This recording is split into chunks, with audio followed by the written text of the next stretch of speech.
Is there an active serial killer in California in 2022? The Stockton Police Department has released some information that indicates that this may be the case. They have stated that they have an unknown person of interest linked to the slaying of 5 men in Stockton, dating back to the 8th of July.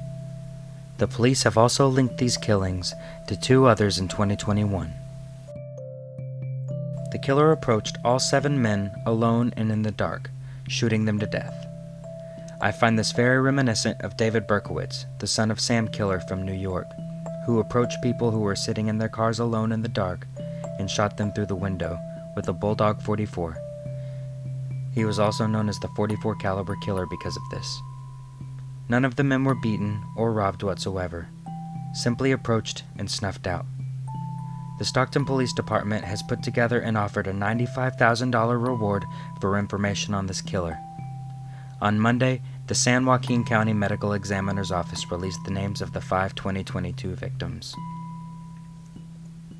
Paul Alexander Yah, 35 years old. Yah's mother said they hadn't seen each other in years and that he had been homeless for about 5. She had always hoped that their relationship would someday be repaired, and now that sadly can never happen. Lorenzo Lopez Sr. was the father of 6 children, aged 16 to 38. A former contractor, he had fallen on hard times and had become homeless.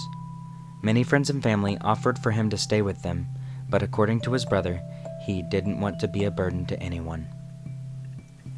Salvador de Buddy Jr. was a father and husband.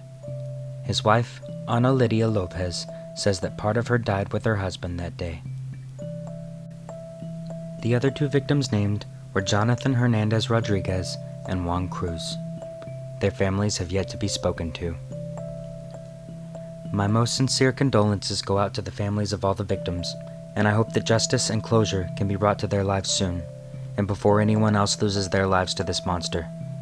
If you have any information regarding this killer, please contact the Stockton, California Police Department.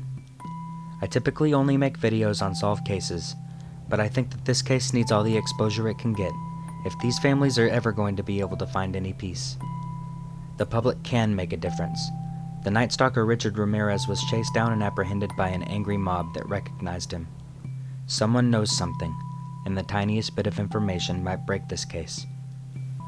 Be sure to subscribe to True Grime for full true crime documentaries and possibly more current true crime videos.